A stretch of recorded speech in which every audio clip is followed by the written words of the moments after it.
안녕하세요. 저 홍동호 형제입니다.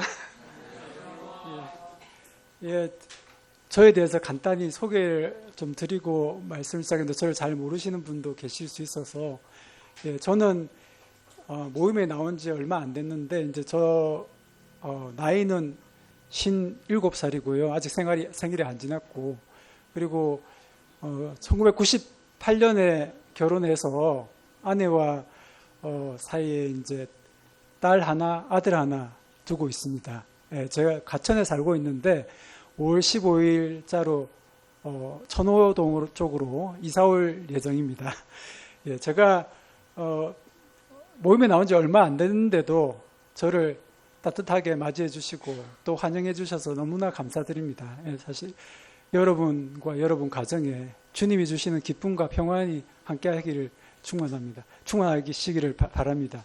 그리고 지난 주일에 그 전도 집회 때 그 제 친구와 제 어머니가 여기 왔었는데 전도 집회 참석하러. 근데 따뜻하게 맞이해 주시고 또 환대해 주시고 그리고 무엇보다도 중요한 것은 하나님 말씀을 적극적으로 전해 주시고 진리를 전해 주셔서 너무나 감사드립니다. 여러분께서 제 어머니와 제 친구에게 전해 주신 그 말씀이 그들의 마음속에서 싹 터서 열매를 맺기를 날마다 기도하겠습니다. 감사합니다. 그리고 오늘 간증을 그러면 시작하도록 하겠습니다. 제가 사실 구원 간증을 준비했는데요. 그러나 제 삶의 구구절절한 스토리는 성도님들께서 기억하실 가치가 없습니다. 구원받은 지금의 시점에서 돌아보니 제 삶의 여정이 성경 말씀대로임을 깨달았습니다. 그래서 성경 말씀을 중심으로 제 간증을 진행할까 합니다. 저는 직업이 변호사입니다. 제가 왜 변호사가 됐을까요? 그 부모님이 공부에 한이 맺혔습니다. 아버지는 법대 나와가지고 10년 동안 상과 저를 다니시면서 고시 공부를 했는데 끝내 실패하시고 그 실패한 아버지와 어머니가 만나서 결혼했는데 어머니는 그 실패를 자식 때 만회해 보려고 안간힘을 쓰셨습니다. 공부에 혈안이 된 어머니 밑에서 제가 자라서 제가 공부하는 거 싫어했는데 억지로 공부하지 않을 수 없을 거예요. 그래서 어쩌다 보니까 변호사가 됐습니다. 그런데 혹시 여러분 그 변호사라는 직업에 환상을 가지고 계시는 분 계실지 모르겠는데 변호사는 거짓말하는 직업입니다.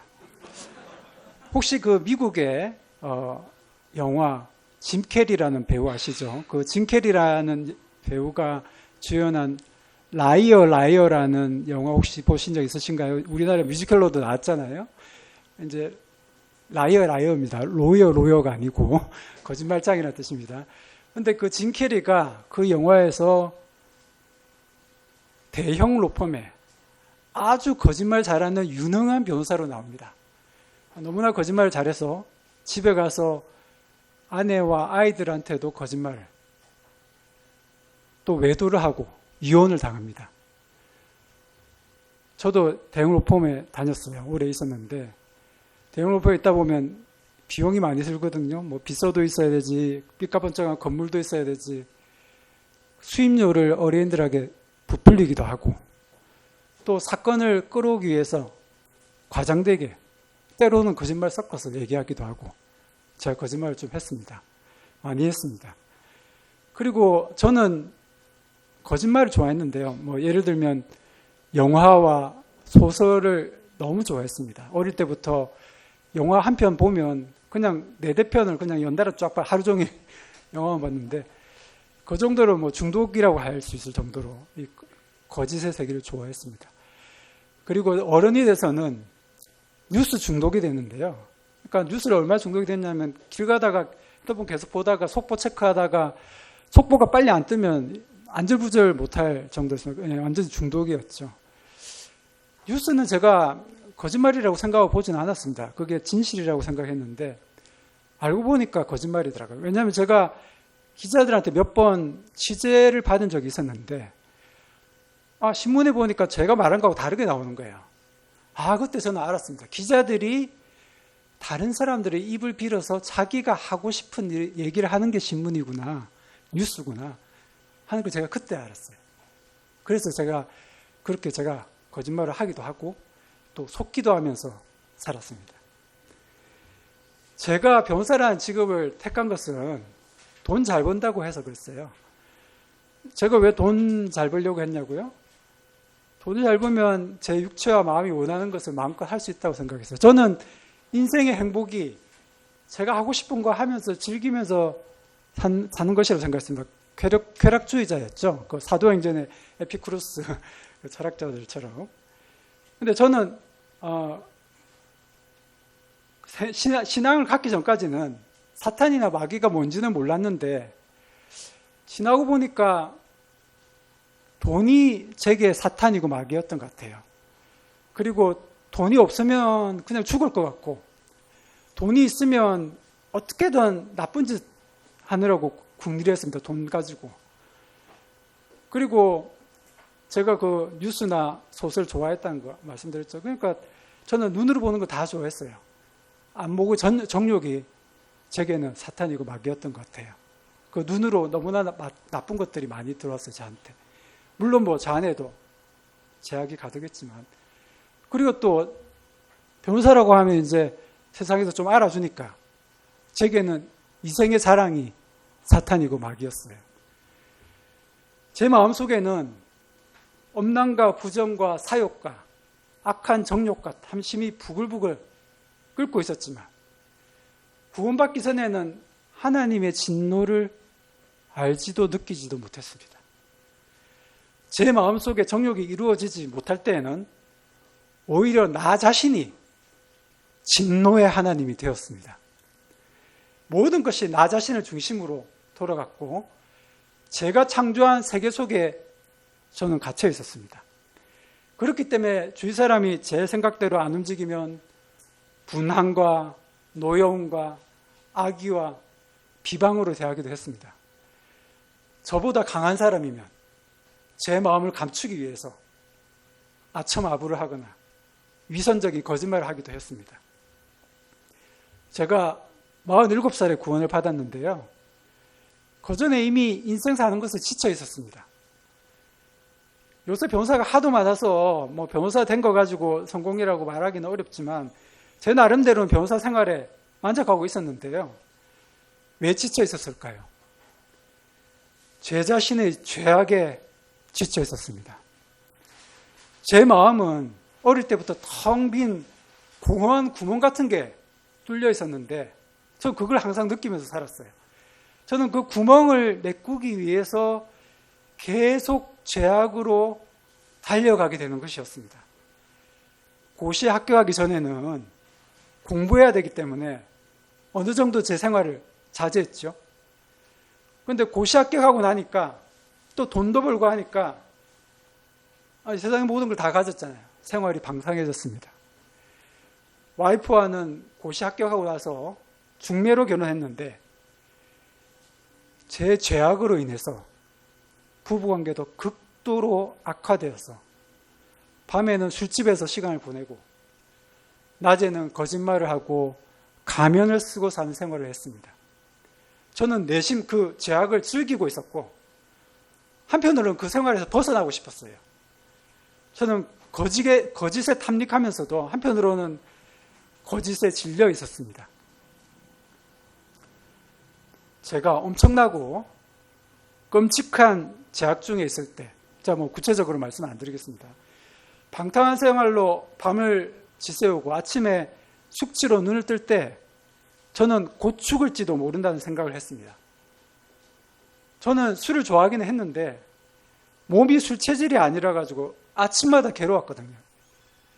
제가 그때 하나님을 모르고 예수님을 몰랐지만 권선징악이라는 말은 알았기 때문에 계속 이렇게 생활하다가는 비명행사하겠다고 생각했습니다.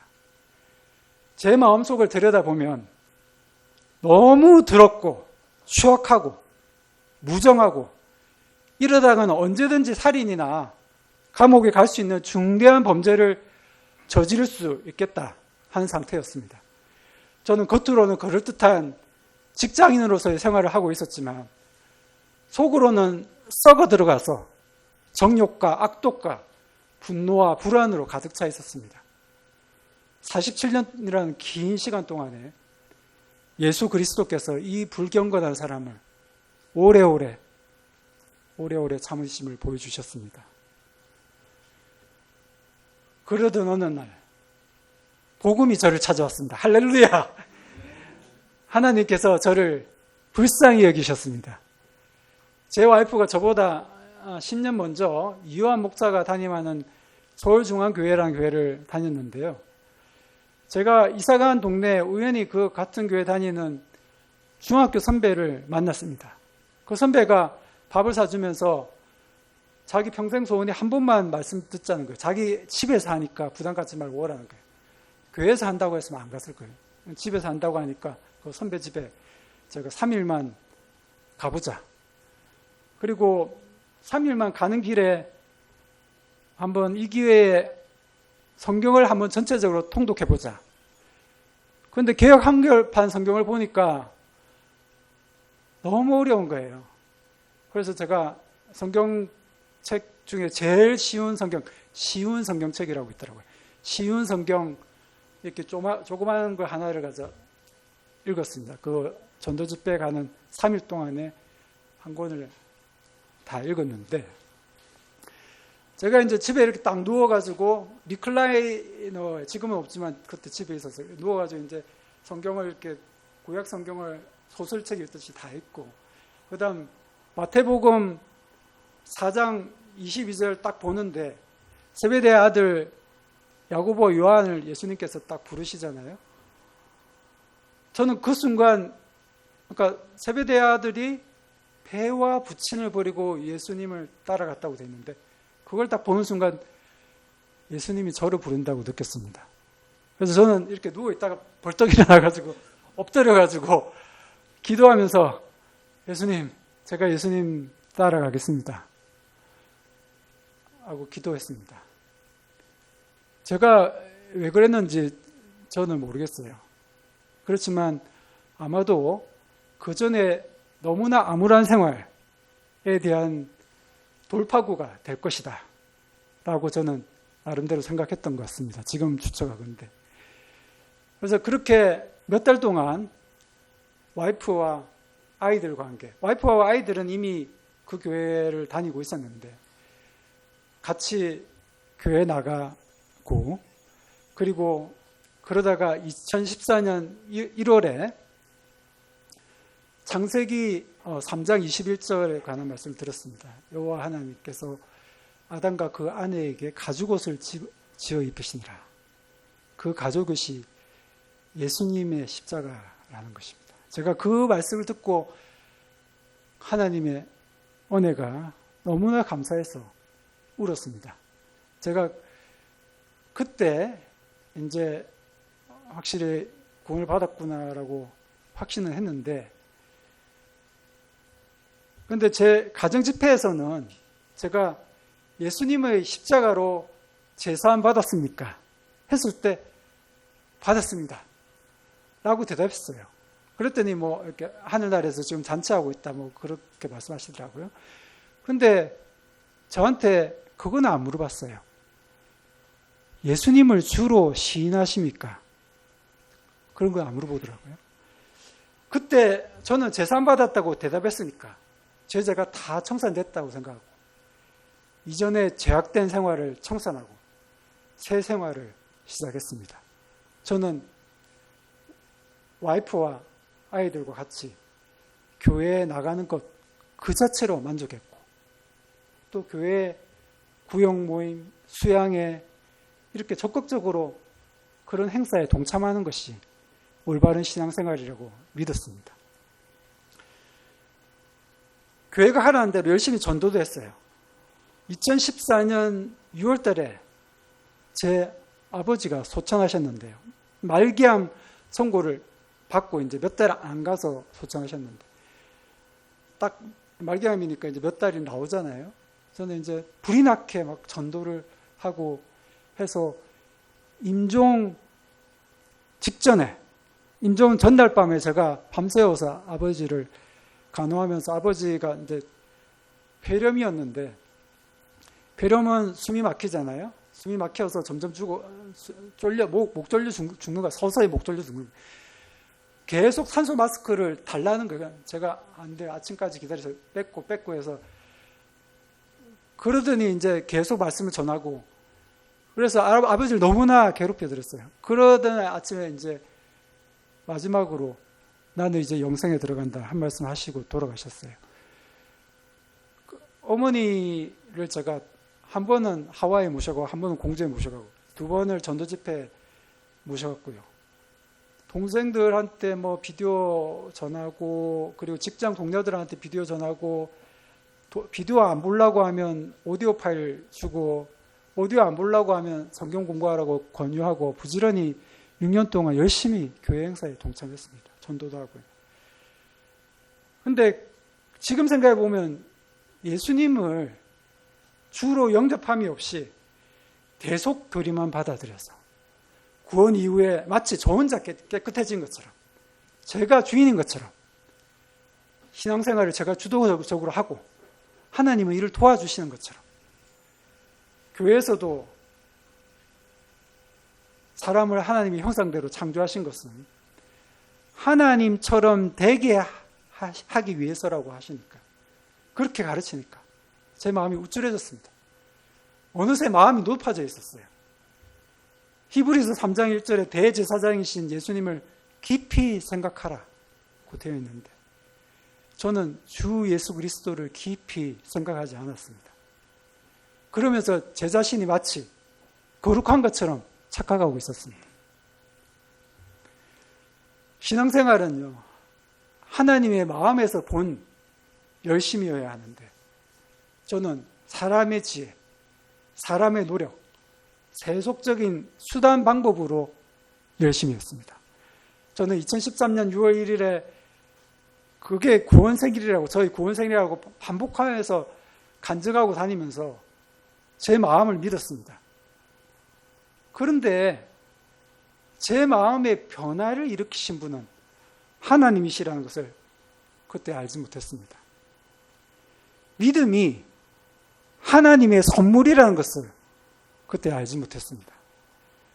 그 교회는 사람의 깨달음을 강조했습니다. 예수의 피로 제사함 받은 은혜를 깨닫는 순간 성령이 들어온다고 가르쳤습니다. 성령께서 거듭나게 하시는 은혜, 성령께서 마음문을 열어 믿게 하시는 은혜는 가르치지 않았습니다. 주변 사람들을 설득하여 성경 강연에 데려오면 성공적인 신앙생활이라고 믿었습니다. 그 교회 성경 강연에 어떤지 아세요?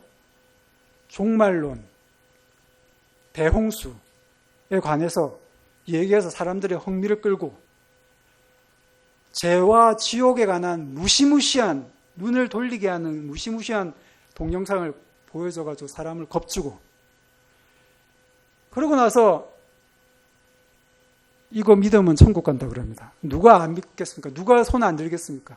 대속교리 믿으면 믿는다고 손 들고, 그러면 구원입니다. 예수님의 십자가 위에 죄는 믿지 않는 죄밖에 없다 하고, 십계명은 지키라고 주신 것이 아니라고 하니 구원 후에 짓는 죄가 심각한 문제가 안 되는 분위기입니다. 죄가 심상해지는 겁니다. 죄 문제보다는 새신자를 전도 집회에 데려오는 것이 더 중요한 분위기였습니다. 2013년 6월 이후에 저는 그전처럼 아주 노골적인 죄는 짓지 않게 되었습니다. 제 마음속에는 자기의와 분노와 노여움이 가득 차 있었습니다. 거짓말이나 또 위선이나 마음으로 짓는 죄를 벗어나지 못했습니다. 한마디로 예수님께서 주시는 평강이 제게는 없었습니다. 제가 주님께 100% 온전히 제 자신을 드리지 못했고, 또 구원받은 이후의 신앙생활은 제 자신의 힘으로, 제 자신의 의지와 노력으로, 제가 가진 세속적인 수단 방법으로 하는 거라고 생각했기 때문입니다. 세상에 한쪽 발을 딱 걸쳐놓은 상태였습니다. 제 안에서 저를 위해서 탄식하시고 하나님께 저를 위해 간구하시는 성령님을 거의 의식하지 못했습니다. 구원 이후에 성경 말씀을 읽으면서도 제 자신을 온전히 드리지 못하고 마음이 높아져 있었는데요. 그러한 저를 하나님께서 치셨습니다. 2020년 1월에 막 코로나 사태가 시작되었을 때 저는 교회에서 구역장 직분을 제안받은 상태였습니다. 저는 기쁘게 그 자리를 수락했습니다. 그 직후에 그런데 제 신앙생활에 최대의 위기가 왔습니다. 제가 구체적으로 밝힐 수는 없지만 제 주변 사람이 큰 죄를 지었습니다. 저는 그 충격으로 하나님을 원망하면서 성경 읽기를 중단하고 제가 구원받기 전에 탐닉했던 영화와 추리소설을 다시 보기 시작했습니다. 그 일이 있은 후 교회에는 제가 구역장 직분을 맡지 못하겠다라고 연락했습니다. 저는 그때 거의 신앙이 떨어질 뻔했습니다. 제가 그때 신앙이 떨어지지 않고 세상으로 돌아가지 않은 것은 오로지 하나님 은혜 덕분입니다. 저는 그때 그러한 일로 제 신앙이 떨어지는 것이 바로 마귀가 원하는 일이라고 느꼈습니다. 소름이 끼치더라고요. 코로나 사태 동안에 저는 그 핑계로 주일에 교회당 나가는 걸 중단하고 제 신앙생활이 어디에서부터 잘못됐는지 성경 말씀을 통해서 찾으려고 애썼습니다.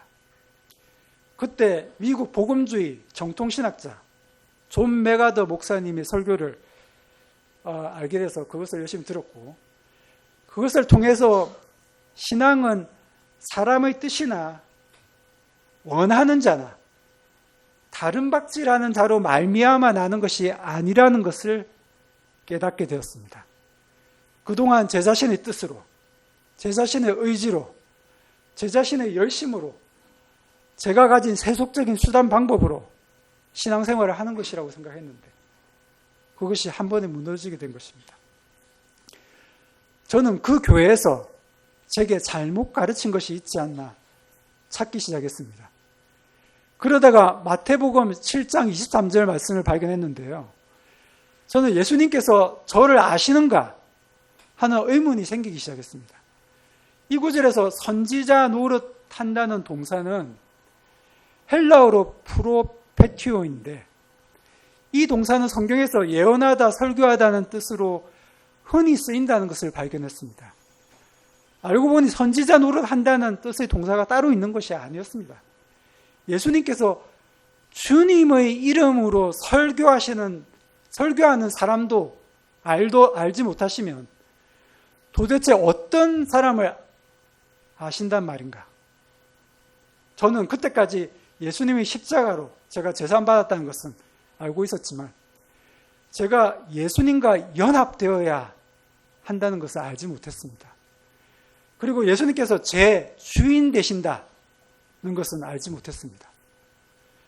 저는 구원받은 이후에 하도 하나님의 자녀, 하나님처럼 된다라는 설교를 하도 많이 들어가지고 제가 마치 예수님과 동등한 형제가 되는 것처럼 착각하고 있었습니다. 저는 성령님의 눈뜨게 하심 없이 불신자의 선택과 뜻과 의지로 제사함 받는다고 하는 그 교리를 사람들에게 전파하는 것이 옳은가 하는 의문이 생겼습니다. 예수님을 알지 못하고 그 앞에 경배하고 꿇어 엎드려 자기 부인함이 없이 천국에 갈 수 있는가 하는 의문이 생겼습니다. 저는 예수님께서 진정으로 누구신지, 주님의 말씀을 행하는 것이 도대체 무엇인지 알려고 본격적으로 강해 설교집들을 찾아보면서 성경을 공부하기 시작했습니다. 그렇게 4년을 혼자서 예배드리고 말씀을 읽으면서 보냈습니다. 성경 말씀을 통해 예수님을 바라볼 때 저는 구원받은 이후에도 제 안에 여전히 있는 죄를 들여다보게 되었습니다. 저는 사도 바울과 동일한 탄식을 하고 있다는 것을 깨닫게 되었습니다. 저는 구원받은 이후에도 제 안에서 사라지지 않는 제 죄를 보면서 로마서 6장 2절에 죄에 대하여 죽었다는 말씀이 잘 이해되지 않았습니다.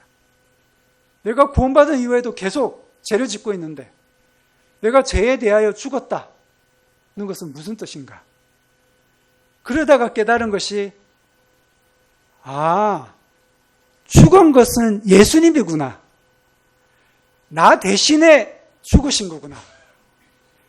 예수 그리스도의 영이 내 안에 들어오셨기 때문에 내가 죽은 것이구나 하는 것을 문득 알게 되었습니다.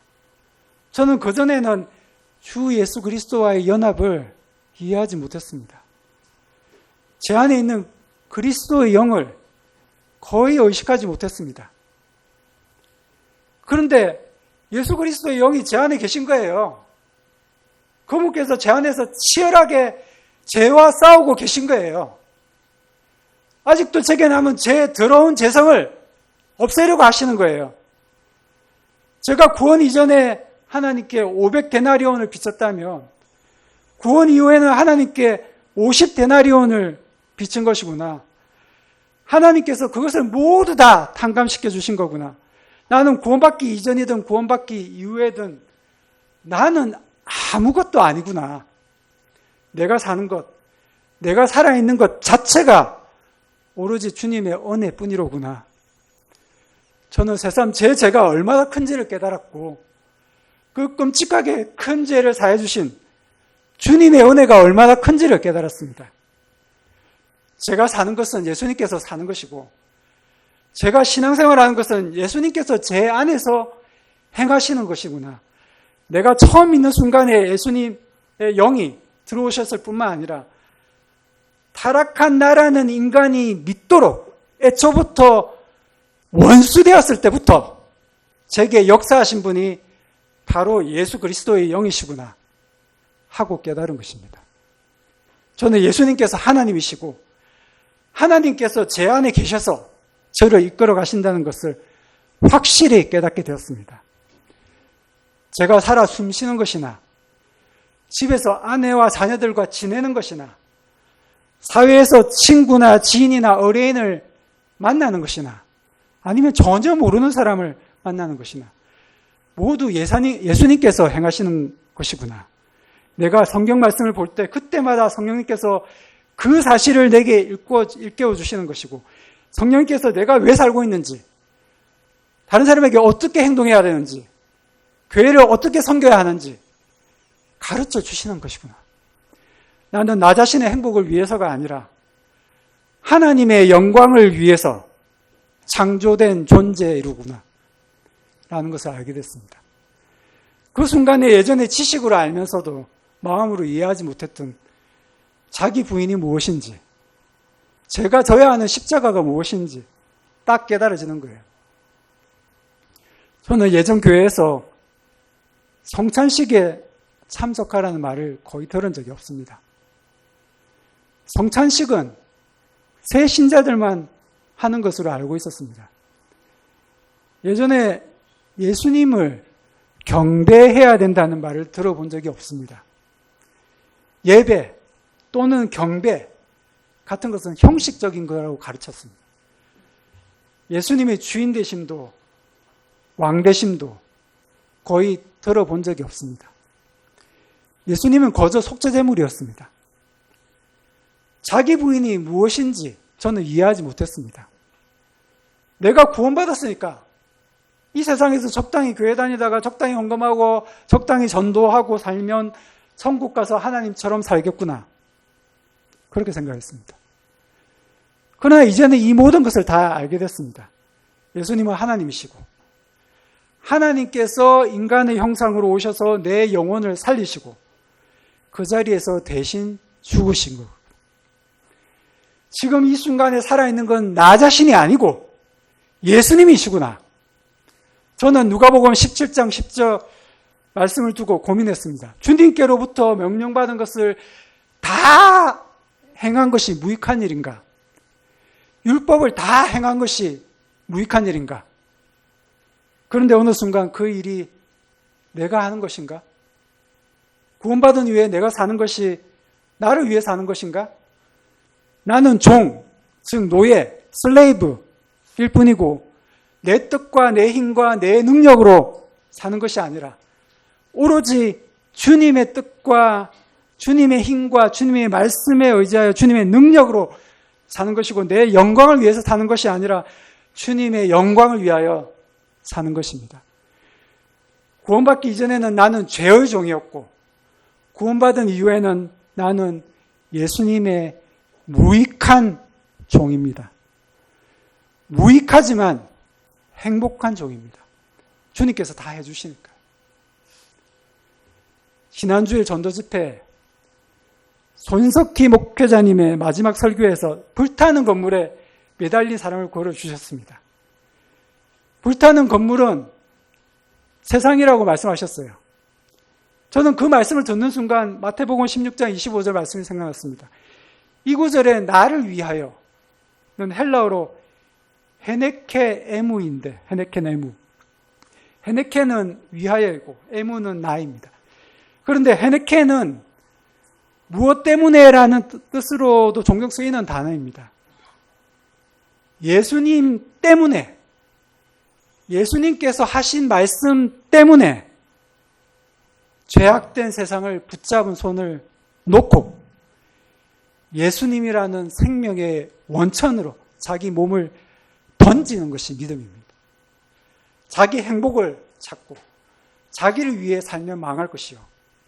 주 예수 그리스도의 마음의 말씀에 의지하여 자기를 버리면 영원히 사는 것입니다. 저는 이제 제가 행복해지는 길을 찾지 않습니다. 주 예수 그리스도께서 기뻐하시는 것이 제 행복이고 주 예수 그리스도께서 영광 받으시는 것이 제 영광입니다. 그것이 제가 사는 유일한 목적입니다. 감사합니다. 안녕하세요.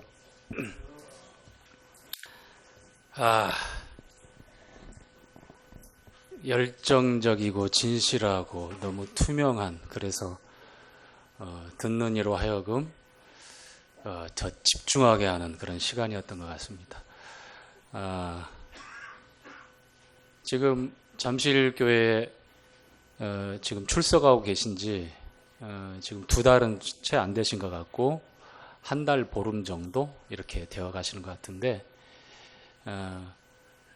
교회 단톡방에 전해드린 대로 구원받으시고 또 말씀대로 행하는 것이 무엇인지, 또 그러한 모임이 어디 있는지 이렇게 찾아서 많은 시간 방황하시다가 집에서 아주 우리가 간증 말씀 속에 들었지만 성도들이 굉장히 부딪히고 또 그 자리에서 맴맴 도는 문제들이잖아요. 그 문제에 대해서 더 긴밀하게 고민하시고 아주 바르게 또 말씀에 대한 분별력도 키우신 것 같아서 저도 뒤에서 한 말씀도 놓치지 않으려고 집중해서 들었던 것 같습니다. 우리 손석 형제님도 그러시죠? 갑자기 아나운서 이름이 나와서 손석 형이 괜찮네요. 네. 참고로 온라인으로도 지금 우리 성도님들이 보고 계실 텐데 오늘 짧은 시간이지만 녹음된 음원 한번 곰곰이 들어보시면 어떤 그 마음속에서 치열한 갈등이 있었고, 그리고 그 진리 앞에 어떻게 주님이 인도하셔서 성도들이 종국적으로 말씀 앞에서 변화될 때에 반드시 겪어야 될 그런 관문인 것 같은 그런 분별이 아주 정확하게 분별해서 또 간증에 나와 있습니다. 그래서 중요한 부분인 것 같고요.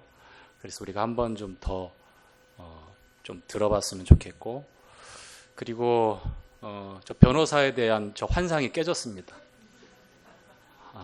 그러실까?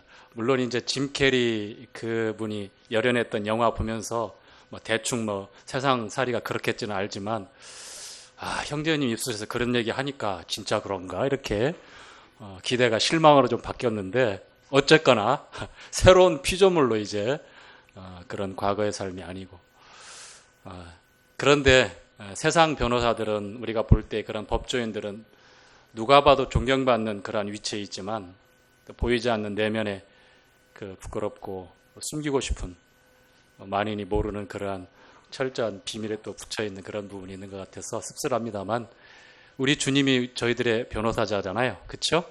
예. 주님과 같은 변호사를 만나면 정말 좋겠다. 근데 짐 캐리가 나왔던 그 영화에서 하루 동안에 한 거짓말을 절대 안 하고 진실만을 해야 되는 그러한 이제 소원이 이루어지는데, 그 변호사가 결국은 완전히 쫄딱 망해요. 진실만을 얘기하니까. 그런 스토리가 이제 전개되는 내용인데, 주님이 저희들의 변호사라고 하는 것이 얼마나 다행스럽고 얼마나 저희들에게 큰 기쁨인지 모릅니다. 진실하신 분, 진리이신 분이 부정하고 악하고 더러운 저희들을 위해서 대신 하시고 그 의로움을 저에게 선물로 주셔서 분명한 증거물을 내시면서 공의로운 재판장 하나님 앞에서 우리를 변호하신다고 했을 때 얼마나 우리가 안심이 되는지 모르겠습니다. 오늘 참 인상적인 간증의 시간이었고요. 그리고 장로회의에서 사전에 저희들이 교제를 했었고, 그리고 한 번 더 교제한 이후에 주일날 오후에 가능하면 저희가 또 침례식까지 저희들이 계획을 하고 있습니다. 이 일을 위해서도 기도해 주시고, 혹시 이러한 결정과 진행에 대해서 다른 그 의견이 있으면 저희들에게 알려주셔서 저희들이 참고할 수 있도록 해주시기 바랍니다. 그리고 천거서 하나가 제가 지금 들고 있는데, 천거서는 김은선 자매님에 관한 천거 내용입니다. 원래 지난 주일날 이게 읽혀지고 교회 앞에 인사가 되어지고 이렇게 다시 영접이 되었어야 되는데, 우리 김은선 자매님이 잠실에 오래도록 있다가 본가에 내려가서 그동안 준비하고 지금 코레일 승무원으로 이렇게, 물론 인턴 과정이지만 승무원으로 8개월간 오는 12월까지 그렇게 근무하게 되어 있습니다.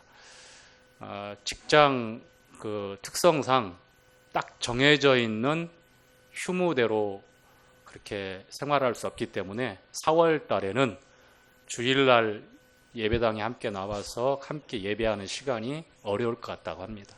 마지막 제주에 토요일날 휴무가 있다고 하는데, 지금 저 뒤에 수요일날은 지난주에도 나왔지만 뒤에 앉아 있는데 사천 진리 교회에서 천거서를 보내왔습니다. 그래서 제가 교회 단톡방에 이 내용 하나 촬영해서 보내드릴 할 테니까 참고해 주시기 바랍니다. 아시겠죠?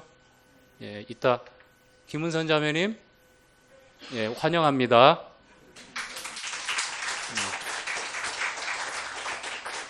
네. 자, 오늘 민수기 22장 말씀, 남은 말씀 교제하도록 하겠습니다.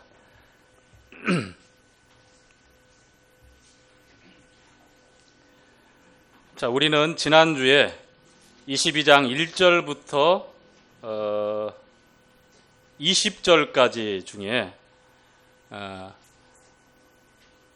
거짓 선지자로 이렇게 나타나 있는 발람이 어떤 마음으로 하나님의 말씀에 대해서 반응을 하는가, 그 내용을 교제했죠. 그렇죠.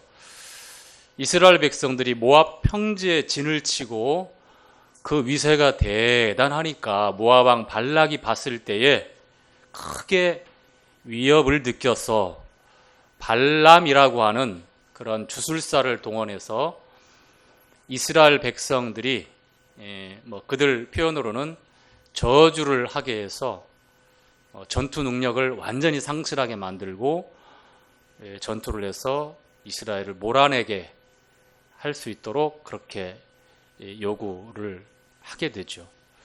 그 발람은 하나님께서 저주하지도 말고 함께 가지도 말고 저주하지도 말아라. 왜냐하면 이스라엘 백성들은 복받은 민족이기 때문이다 라고 이렇게 말씀을 하셨어요.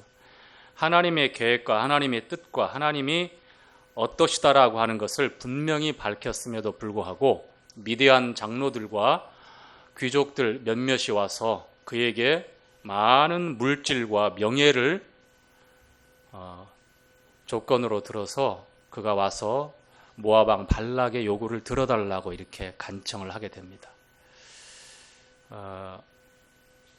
1차적으로는 이제 거절하지만 이제 다시 그 거절했던 내용에 대해서 발람이 깨끗하게 하나님께서 말씀하신 대로 그것을 자기 마음에서 정리가 다 되었다면 두 번째 찾아온 더 높은 지위에 있었던 모압의 장관들이 차관들이 찾아와서 그를 이제 초대하려고 할 때에 단반에 거절을 하고 그들을 돌려보내는 게 맞습니다. 그런데 더 좋은 조건, 발람의 마음에 이미 탐욕이라고 하는 것, 그가 그들 가운데 높여질 수 있다라고 하는 이 명예로움, 이것을 끝끝내 포기할 수 없는 그가 하나님 앞에서 받았던 말씀보다도 그 마음속에 품고 있었던 이 탐욕과 이 명예와 이런 물질에 대한 애착이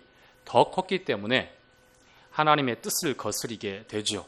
그 마음에서 거스리고 어떻게 얘기합니까? 너희도 이 밤에 여기서 유하라. 하나님께서 나에게 더 하실 말씀이 있는지 한번 기다려보자. 그 마음이 어떻게 변했는지, 그리고 근본적으로 발람 마음에 어떠한 마음을 갖고 있는지 기록된 말씀을 통해서 우리가 알 수 있는데요. 우리는 하나님께서 말씀하신 하나님의 뜻과 계획과 말씀에 대해서 이미 분명하게 알고 있는 그 발람이 취하는 태도를 따라서 하나님께서 다음에 답을 주실 때에 어떻게 답을 주시는지, 이제 그들과 함께 가라라고 했지만 그 가라라고 했던 하나님의 답은 진짜 가도 되는, 이제 가서 네 마음에 원하는 대로 그렇게 해도 되는 그러한 하나님의 답변이 아니라는 것을 알았습니다. 하나님이 그렇게 말씀하신 것은 첫 번째, 의지적으로 거스리고 하나님의 말씀에 대해서 대적할 때에는, 반복적으로 그 일이 이루어질 때는 하나님께서 어떻게 합니까? 방임을 하셔요. 방임을 하십니다. 이것은 불신자들에게 대한 그런 경고로 끝나는 것이 아니라 거듭난 성도들에게도 동일하게 이런 일들이 이루어집니다. 그래서 성령을 소멸치 말라, 성령을 근심케 하지 말라, 이러한 성경의 표현이 바로 그러한 표현이에요. 크고 작은 하나님의 경고와 브레이크를 걸게 하는 그러한 신호들이 뜨잖아요. 그렇죠? 우리가 운전하다 보면 저 멀리 한 100m 지점에 딱 초록불이 노란불로 딱 바뀌면 어떻게 됩니까? 우리 심연자면 어떻게 해야 돼요? 노란불로 딱 바뀌면 브레이크를 밟아야 돼요? 악셀레이터를 더 밟아야 돼요? 그렇죠. 브레이크를 밟아야 돼요. 근데 우리 박수길랑님처럼 빨리 지나가야 된다고 악셀을 밟는 분들이 저를 비롯해서 대부분이신 것 같아요. 자, 노란불이 뜨면 긴장을 해야 됩니다. 이제 빨간불이 바뀐다. 빨간불이 바뀌었음에도 불구하고 거기를 지나가면 어떻게 돼요? 그렇죠. 신호 위반. 얼마 날라오는지 아세요? 제가 문정동에서 12만 원짜리 놀러 왔습니다. 30km 어린이 보호구역. 조심하십시오. 저 그날 일하면서 정신을 못 차렸어. 그 통지서 받고서. 집중을 못하고 정신줄 놓고서 운전하다가 그렇게 지나가 버린 거예요. 그런데 한 일주일도 채 못 돼가지고 제가 운전하면서 12만 원짜리 그 통지서 받는 건 처음이었거든요.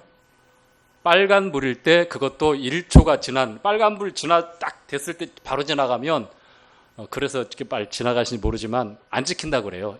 1초, 1.5초 지난 다음에 빨간불 바뀌고 똑딱 하고 지나갈 때 찍힌다고 합니다. 그러니까 고개 끄덕이시면 안 돼요. 지금, 그러시면 안 되는데 괜히 제가 소스를 드렸네.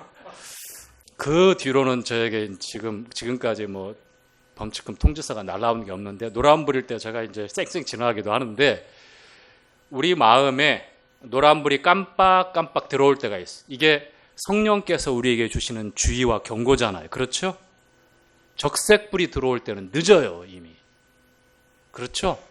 그래서 이제 보면 구체적으로 어떻게 하나님께서 그 길을 막으시고 그 뜻을 돌이키기 위해서 어떻게 발람의 길을 막는지가 이제 나오는데, 21절부터 30절까지 보면 천사의 출현이 이제 나옵니다. 천사가 나타나고, 그리고 말 못하는 나귀가 책망을 합니다. 발람을. 그렇죠? 자, 한번 보도록 하겠습니다. 자, 21절 발람이 한번 읽어볼까요? 거기 말고요. 자, 22절부터 보죠. 22절. 그가 행함을 인하여 시작. 그가 행함을 인하여 하나님이 진노하심으로 여호와의 사자가 그를 막으려고 길에 서니라. 발람은 자기 나귀를 타고 그 두 좁은 종은 그와 함께 있더니, 자, 하나님께서 어때요? 진노하신다고 말씀하시죠. 분명히 하나님께서 가라라고 답을 주셨는데, 그 말씀을 따라 그는 아침에 룰루랄라 모든 부담을 덜고 이제 드시어 은금 보아, 내 집에 은으로 금으로 가득 차겠구나,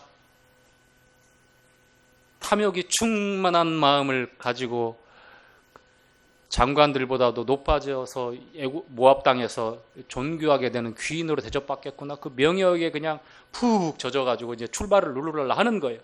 자, 하나님께서 발람의 그와 같은 모습을 보고, 그와 같은 마음의 결단을 보고 어떻게 합니까? 진노하사 천사를 보내서 이제 막아요. 자, 천사는 영물이니까 사람 눈에 보이지 않죠? 그렇죠, 보이지 않습니다. 볼 수가 없는 존재. 볼 수 있게 천사들이 임할 때는 육화합니다. 주님 부활하셨을 때에, 주님 부활하신 무덤, 빈 무덤에 머리편과 다리편의 양 끝편에 누가 있었죠? 청년들이 있었죠. 흰 옷 입은 청년. 그리고 수직하고 지켰던 군병들, 로마의 정예병들, 대제사장에서 하속들이 창검을 가지고 지키고 있었지만, 번개처럼 하늘에서 밝은 광명을처럼 나타나서 그 돌문을 굴려내는 천사들을 보고서 어떻게 됐어요?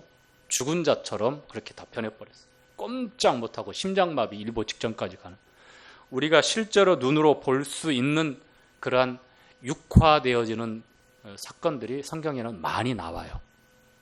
아브라함이 3명의 낯선 여행객을 발견하고 영접하잖아요. 그래서 어린 송아지를 잡고 그리고서 접대하죠. 그리고 다시 이제 소돔 고모라로 갑니다.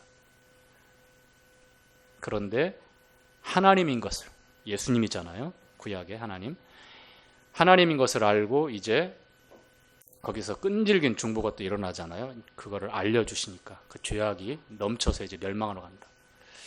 그래서 끝까지 의인 10명이라는 조건을 두고 이제 그 하나님은 육화되어서 아브라함이 대접한 음식을 다 드셨어요.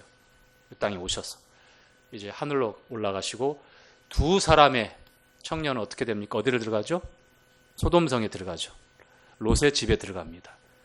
아주 건장하고 잘생기고 멋있는 청년의 모습으로 육화합니다. 소돔성 사람들이 들어와서 난리를 치죠. 밤에 어떻게 합니까? 그 두 사람 끄집어내라. 우리가 상관하겠다. 동성애하겠다는 겁니다. 남자가 남자로 더불어 부끄러운 짓을 하겠다. 그 구약의 신약의 여러 군데에 보면 우리가 실제로 눈으로 볼 수 있는 그러한 모습으로 육화되어서 나타난 기록들이 있습니다. 그런데 오늘 본문에 나타난 천사는 지금 볼 수 없는 일반적인 천사들이 사역할 때 이렇게 사역을 하죠. 자, 볼 수 없습니다. 첫 번째 이제 어떻게 하나님이 막으시는지 23절 함께 읽겠습니다. 나귀가 시작.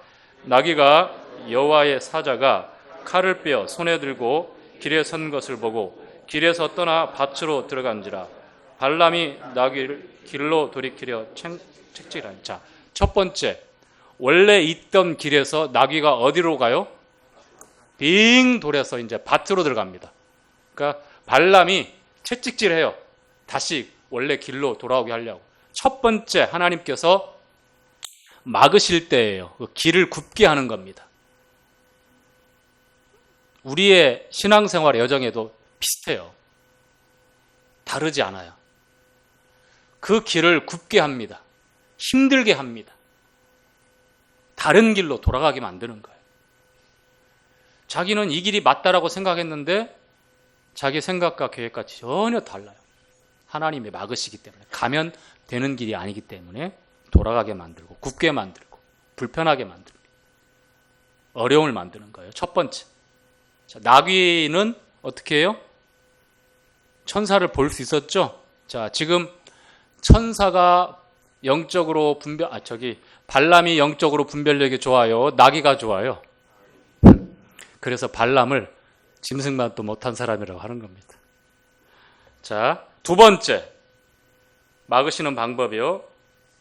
자, 24절 25절 읽겠습니다. 시작. 여호와의 사자는 포도원 사이 좁은 길에 섰고 좌우에는 담이 있더라. 나귀가 여호와의 사자를 보고 몸을 담에 대고 발람의 그 담에 비비어 상하게 하매 발람이 다시 채찍질을 하니라. 자, 어떻게 됐습니까? 이제 상하게 되죠. 이제 길이 왜곡되어지고 돌아가는 걸로 그치는 것이 아니라 본인이 상하게 됩니다. 자, 왜냐하면 그 길이 좁고 천사가 칼을 들고 버티고 있어요.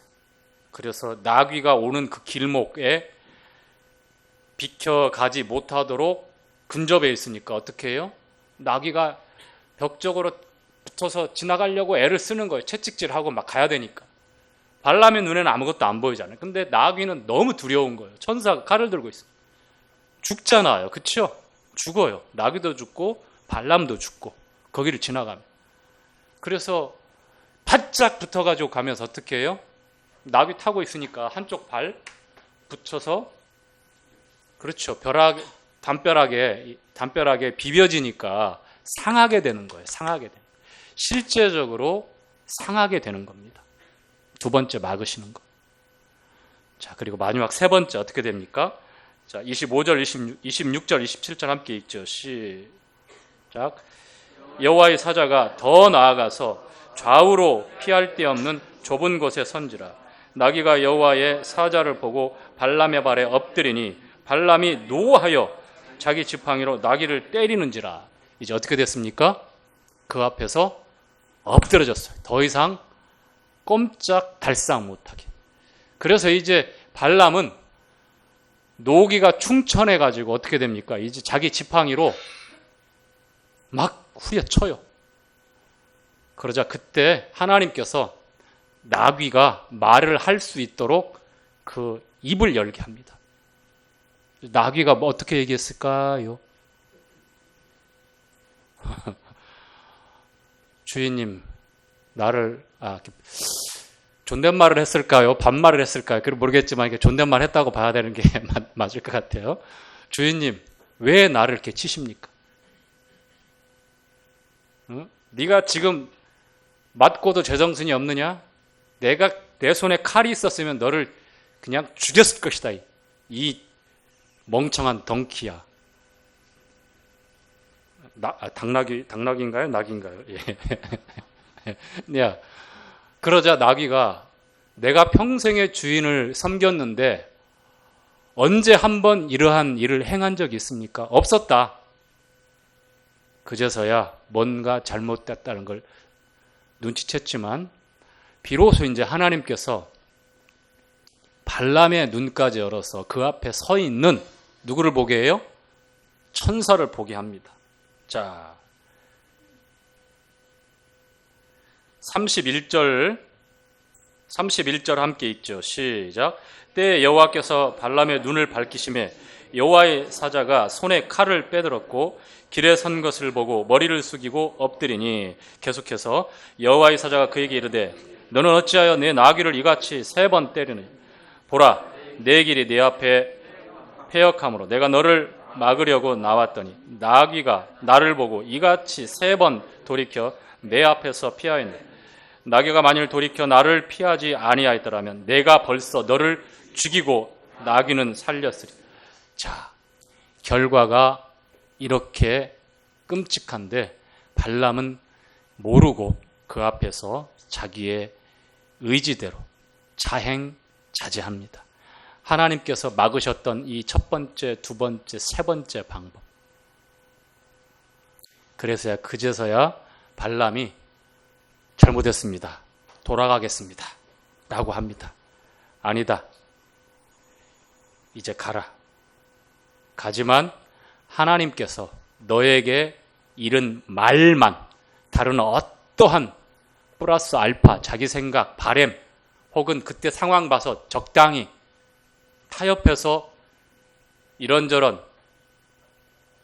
어떠한 말도 용납이 안 되고 하나님께서 너에게 주신 말만 하라고, 그 말씀만 하라고 이렇게 당부하고 가게 합니다.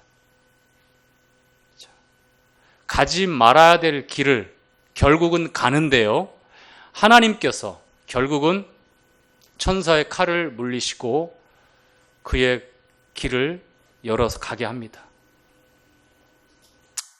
이제 분명해졌어요. 발람을 통해서 하나님의 뜻을 모압 왕 발락에게, 또 모압 땅에게, 미대한 장로들에게, 불신 세상에 분명하게 알려 선포하기 위함입니다. 우리 사람들이요, 저희가 계획하고 기대하고 정말 심혈을 기울였던 것들, 우리 뜻대로 안 될 때 한번 생각해 보십시오. 왜 그렇지? 하나님께서 막으실 때에 왜 그럴까 한번 생각해 보십시오. 이미 하나님이 우리에게 답을 주셨음에도 불구하고 우리가 포기하지 못하는 어떤 욕심이 있는가? 내가 붙잡고 안절부절 못하고 있는 어떤 세상의 호화롭고 사람들의 이목을 끌을 수 있는 어떤 그런 가치에 함몰되어 있지 않는지 생각해 볼 필요가 있겠습니다. 하나님은요, 그러한 불신과 말씀에 대한 불순종의 그 잘못된 선택임에도 불구하고 하나님의 뜻을 나타내시는 하나님이라는 것을 우리는 잊어서는 안 됩니다. 왜냐하면 하나님은 언제나 옳으신 분이기 때문입니다. 하나님의 뜻과 계획은 우리가 아무리 막아선다 할지라도 그것이 변개되거나 그것이 무너지거나 어떠한 흠을 줄 수 없다는 것을 우리가 잘 알아야 합니다. 이스라엘을 향한 복받은 민족으로 하나님이 함께 하시며 인도하시고 보호하시는 이스라엘 민족을 향한, 이스라엘 백성들을 향한 하나님의 그 계획과 뜻은 가나안에 이르러서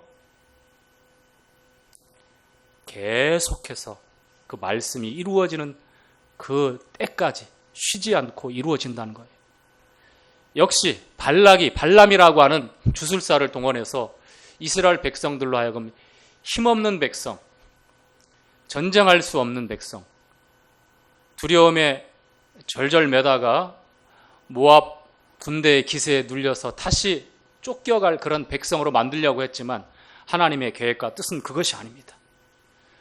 그것을 방해한다면 역시 심판의 대상이 될 것이며 끊임없이 그 악한 의지를 사용해서 하나님의 계획과 뜻을 시험하려고 한다면 반드시 심판을 피할 수 없을 것이라는 것이죠. 마지막으로 36절부터 41절까지 이제 발락이 발람을 환영하면서 왜 이제 왔느냐 하면서 그 귀인들을 다 초대해서 산에 진미 잔치상을 만들어서 그들을 아주 기분 좋게 만들어요. 그리고 어디로 올라갑니까? 산당인데 바알 산당이에요. 바알 산당. 사실 모압 족속들은 그모스라고 하는 신을 섬깁니다. 그모스라고 하는 신. 인신 제사를 드리고 그런 그 신을 섬기는데 모압 족속 중에 이스라엘의 주님의 왕가의 계보에 들어가는 사람이 있죠. 누굴까요? 예? 룻. 아, 그렇습니다. 룻. 모압 여인이에요. 그렇죠? 네, 모압 여인. 그런데 그 모압 여인 룻이 룻기에 나오미가 이제 남편도 두 아들도 죽고 이제 시어머니하고 두 며느리만 남았을 때에 희망이 없으니까 너희 백성 너희 신에게 돌아가라고 말합니다. 그러자 두 며느리는 처음에는 아닙니다. 어머니와 함께 하겠습니다. 다시 아니다. 너희들 이제 젊다. 나에게는 소망이 없다. 그래서 결국 큰 동서는 돌아가게 됩니다. 그모스에게로. 그 정말 비참하고 뭐라 그럴까 암울한 그 기록인 것 같아요. 그모스에게 돌아갔다고. 그 신에게로. 그런데 룻은 어떻게 고백합니까? 그 말씀에 어머니 죽는 곳에 나도 죽고 어머니 하나님이 내 하나님이고 내가 죽는 것 외에 다른 것 외에 어머니를 떠나면 하나님께서 나에게 벌을 내리고 벌을 내기를 원하신다. 그 고백했던 내용을 보면 나오미와 룻은 하나로 연합되어 있다고 하는 것. 즉 모압 여인이었지만 그모스 신앙으로 그모스 종교로 그렇게 우상의 사망의 그늘에서 그렇게 자랐다면 이제 이 이스라엘에서 온 흉년 때문에 왔지만 이스라엘에서 온 이 유대 이 백성을 통해서 남편을 통해서 시어머니 시아버지를 통해서 하나님을 알게 되고 하나님을 섬기게 된 거예요. 그래서 자기가 아무리 생각해도 어때요? 나오미 시어머니의 그 얘기가 맞아요. 소망이 없어요. 자기 백성에게 돌아가면 자기에게는 다시 시작할 수 있는 인생의 황금기이기 때문에 젊은 날에 아이도 없고 뭐 딸려있는 거 아무것도 없어요. 정말 쿨하게 떠나서 다시 인생을 시작하면 됩니다. 얼마든지 그래야 정상이에요. 우리 중에도 그렇게 선택하는 게 맞다라고 답을 볼 거예요. 그런데 룻이 고백했던 그 고백의 내용을 보면 룻기에서의 철저하게 시어머니 나오미와 연합되어 있다는 것. 어머니의 하나님이 나의 하나님이고 어머니의 백성이 내 백성이고 어머니 눕고 일어나고 앉고 서고 자는 곳이 나의 자리고 어머니 죽는 곳에 나도 함께 죽고 그렇죠. 예, 이게 바로 연합이구나. 연합. 하나구나. 모압이 심판의 대상이 되었지만 이 발락이라고 하는 이 통치자 때문에 그러나 이 역사에 보면 하나님께서 이방인들 가운데도 그리스도의 주님의 족보에 들어오는 여인들이 이렇게 있어요.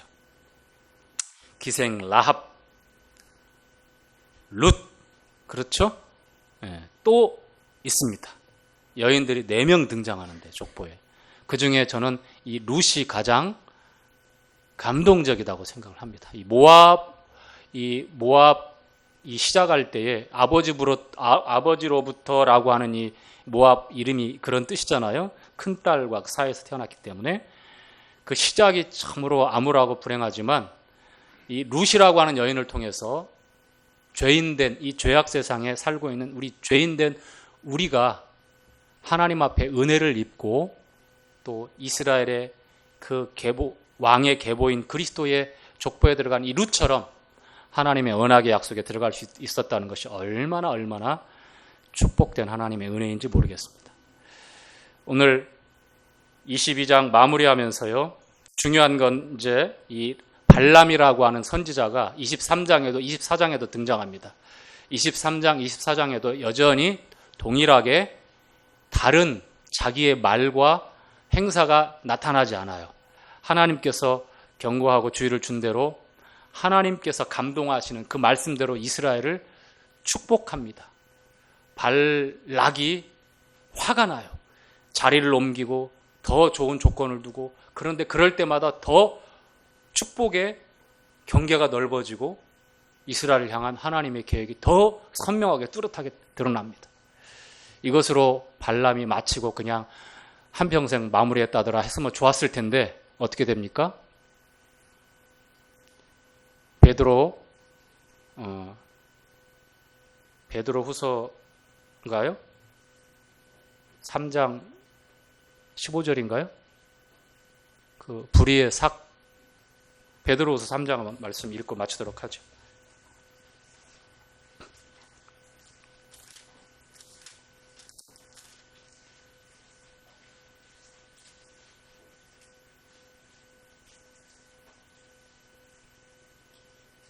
아닌데요? 2장 15절이네요. 자, 함께 읽지요. 시작. 저희가 바른 길을 떠나 미혹하여 부올의 아들 발람의 길을 쫓는도다. 그는 불의의 삭슬 사랑하다가 자기의 불법을 인하여 책망을 받되 말 못하는 나귀가 사람의 소리로 말하여 이 선지자 미친 것을 금지하였느니라. 자, 이 본문의 배경은 영지주의자들, 특히 그들을 경계하면서 초대교회에 들어왔던 그런 악한 무리들을 향해서 경고하고 있는 말씀인데요. 등장하고 있는 부올의 아들 발람이 나옵니다. 불의의 삭슬 사랑하는데 그의 미친 짓을 말 못하는 나귀를 통해서 금지했음에도 불구하고 어떻게 됐습니까? 민수기 31장 또 다른 성경에 보면 결국 미디안 족속 심판당할 때 같이 죽어요. 결국은. 그리고 이 발람이 발락에게, 여기에는 등장하지 않지만 이스라엘 백성들이 하나님의 진노를 하게끔 우상 숭배를 하게 돼요. 여인들을 동원해가지고 성적인 우상 숭배를 하게 해서 큰 진노를 만듭니다. 이 마음 가운데 품고 있던 약한 이 탐욕과 생각과 의지는 언젠가는 반드시 나타날 것이며, 그것이 뿌리째 뽑혀지지 않는 이상 반드시 심판을 당한다. 반드시 경계해야 될 부분인 것 같습니다. 이상 마치도록 하겠습니다.